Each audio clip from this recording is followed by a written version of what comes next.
How are you? Good, how are you? Nice to see you. This week, our exclusive White House interview with President Trump and optimism for a ceasefire in Ukraine. What's the plan if Putin doesn't agree to a ceasefire?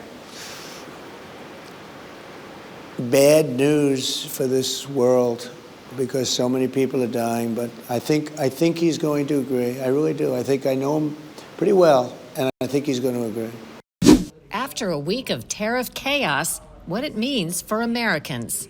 Break that down to common terms. We want to sell milk into Canada, and they throw a 270% price increase on the milk.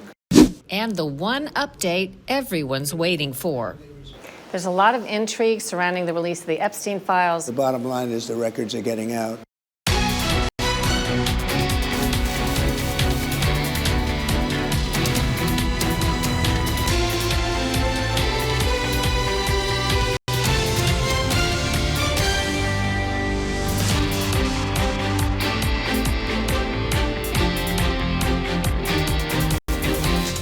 Thank you very much. Thank you for joining us. Thank you. Is there anything new on the Russia development? Because I understand probably by the minute there are things happening. I think it's going well. I think it's a tough situation that we're in. You know, I inherited a mess from him in so many ways, whether it's the wall or the economy or anything you want to talk about.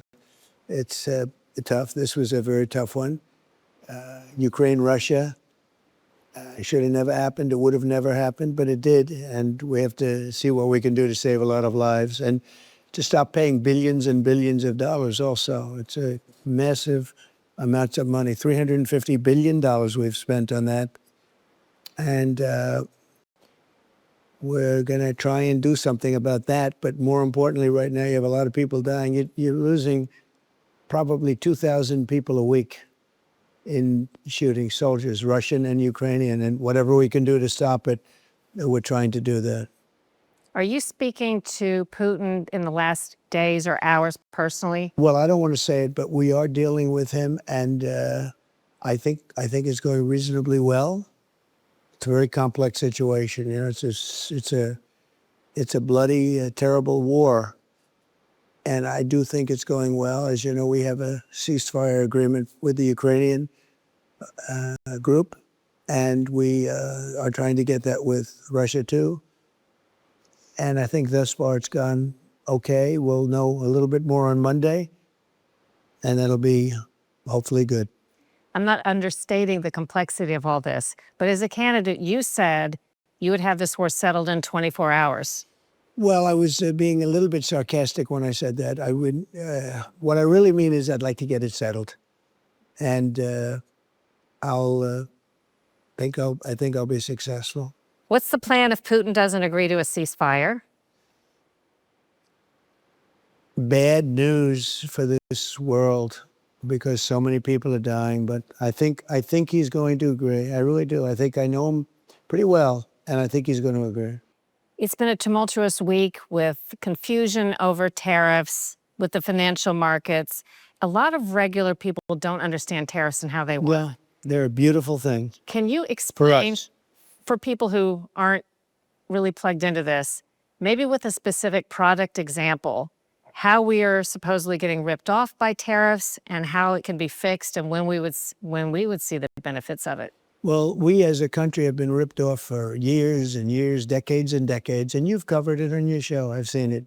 Canada's a disaster for us. We lose close to $200 billion with Canada. Nobody did anything. Nobody says that with Canada that they charge our farmers. Think of this. They have, for dairy products, some dairy products, 270% tariff. Nobody knows that. Nobody. Break that down to common terms. So our farmers may have a product such as what, and we sell it to Canada. So we want to sell milk into Canada, and they throw a 270% price increase on the milk. Which means we don't have much of a market. Which means we don't sell milk in Canada. It's almost, it's called a monetary tariff, but they have a lot of non-monetary tariffs too. That's things unrelated to, you know, they'll have a standard that they'll say you didn't meet or something. That's called the non-monetary. So you put a tariff on what, for example, to try to counter the milk tariff?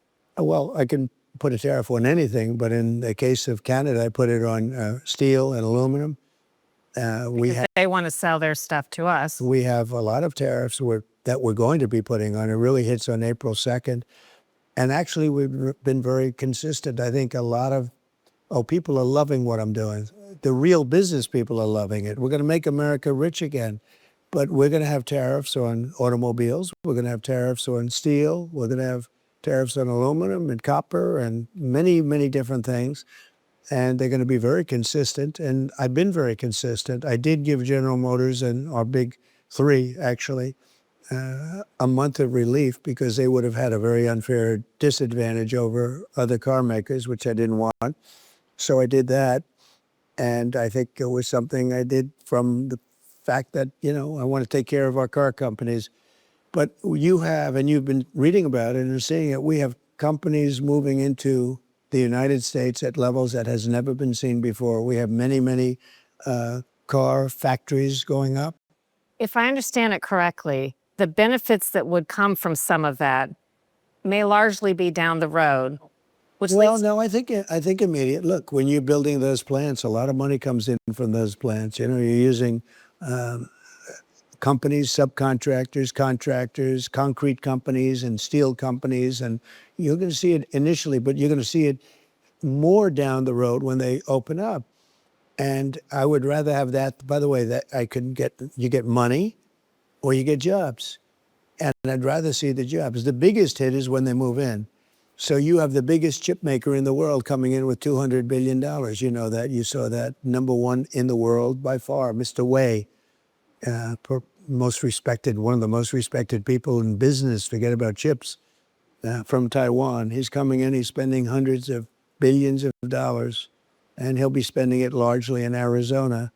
But these companies are coming in at levels that people haven't seen, and they're coming in because of the tariffs, and they're coming in because of me too, but they're coming in because of the tariffs, the incentive, because if he doesn't, they're going to have to pay very substantial tariffs for the privilege of selling their product in the United States. Well, I simply mean it may take some time, obviously, for the plants to be built and the people to be hired. It will. But remember, the building of the plant is a lot of money also. Point taken.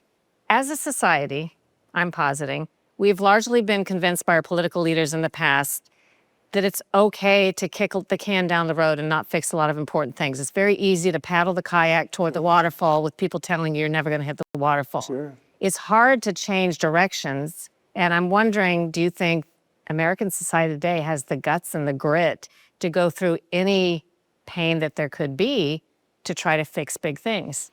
So I think our economy is going to roar. I think our stock market's going to do great. How long would you suggest people may have to wait before they say on a daily basis, wow?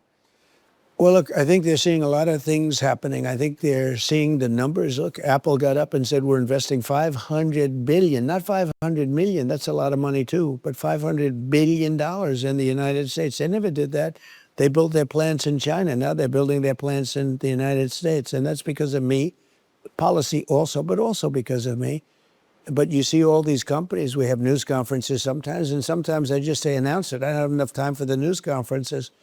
But the kind of money being invested in the country, we've never seen anything like it. I would say the border has to be, very early in this administration, the single most tangible, quick impact people saw. Yeah. I think 96% or above decrease in illegal border crossings and the mass deportations, I don't know how many of those. Are you satisfied with how that's going so far? Yeah, I think they're doing an incredible job, and it's a tough job too. We have 99% improvement from Biden. And that was his better year. He started around the election working a little bit harder, and they got a little bit better. It was horrible still. So we're comparing it to his best time. Comparing it to the worst time, it's like, it's not even, you can't calculate it how much better. So we have now the best border we've ever had, and we did that in a period of 5 weeks. Pretty amazing, actually. Does that imply that we don't need to add a bunch of money and forces? In fact, maybe you could draw down or reappoint the force and manpower that's down there, and we don't need new laws and new money? Well, you don't need very many new laws, because I did it without new laws. I did it twice without new laws. I had the best border ever. And now I think we're going to beat those numbers. I actually think these numbers might be slightly better, and we're going to get them better yet. And I said during the speech on Tuesday night, I said that you didn't need anything. You just needed a new president for that. I said, close the border, and they closed the border. He could have done the same thing. I think he wanted open borders. I don't know if he did, but somebody in there that ran the operation, nobody really knows who was running it.